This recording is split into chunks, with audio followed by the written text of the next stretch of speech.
Marcus Tullius Cicero, a Roman philosopher, has once quoted, "A room without books is like a body without soul." Well, to be more precise, to fit the current scenario, a room without a computer is definitely like a body without soul. But I bet neither gives us the needed pleasure when studying. A very good day I bid to the honorable judges, teachers, and my fellow friends. I'm Vishal Jayabalan from SMK Kampung Jambu. From my introduction, you would have guessed the topic of my speech for today. Yes, I stand here to talk about virtual learning. Is it practical? Online learning is not as easy as how others assume it to be. When schools were closed due to the pandemic, students felt happy to learn virtually because there wasn't a need to wake up very early every morning and rush to school. You just have to open your eyes, click on your laptop, and voila, you have started your lesson in your virtual classroom. But is it really as simple as it sounds?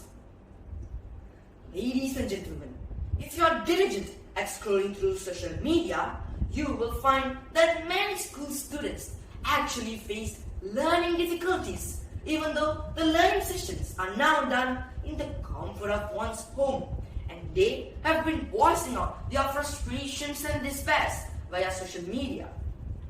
These comments can be said as mere ramblings by students, but recent studies show otherwise.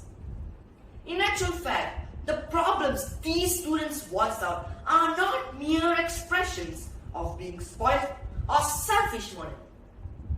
It is the true reality they face in their learning sessions. To begin with, the process of adapting to this learning and teaching session is not easy, but not impossible. As a student participating in home learning programs, virtual lesson is pretty confusing to adjust to, as we have not been prepared for it through simulations or practices beforehand. We did not expect home learning programs to be even more stressful than conventional face-to-face classes. Normal classes may have been difficult, but having friends makes the situation so much more manageable and less stressful. Online classes take away the fun part of having friends to socialize with, and now we are stuck alone with nothing other than completing assignments. Dear audience, another pertinent point is to facilitate learning sessions, we have to familiarize ourselves with how to use live streaming applications such as Zoom, Microsoft Teams, and Google Meet. Students who only have basic knowledge of computers must quickly understand the purpose and important functions of these applications. Even so, mastering the use of devices and applications takes what's in them forever. Issues like this can interfere with the smoothness of the learning session. Furthermore, for families who own a computer, a laptop, or a handphone at home, the least they can do is share the gadgets with each other to attend online class sessions and complete given tasks. What about students who do not have these privileges?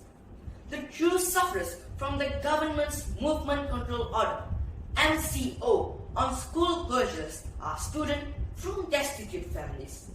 Local education district officers have tried to ease the financial burden of these families by providing laptops. But what good is a laptop if it does not have access to the internet?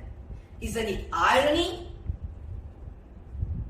Ladies and gentlemen, as found in a study by researchers from Muslim University Science Islam Malaysia, internet access for some families is a luxury to have. With the developing economic crisis, internet costs are not expense many of us can afford, but it's necessary for remote learning.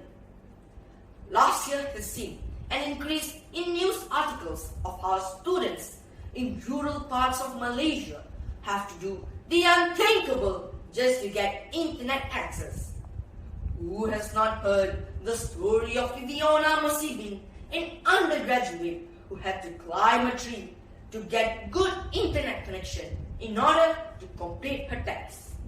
In November 2020, news stations and portals reported that in Kampung Gusi Rana Sabah, 8 school students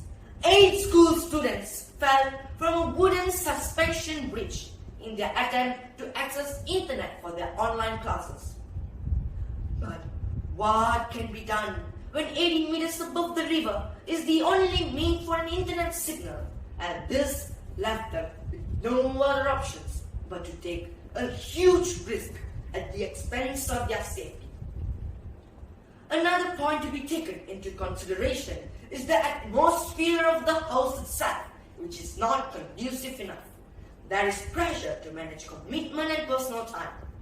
Sometimes the source of academic stress is born from the home environment and the family's acceptance of the process of adapting from learning in school to online learning. Indeed, in school, the learning environment is emphasized in the physical space of the school.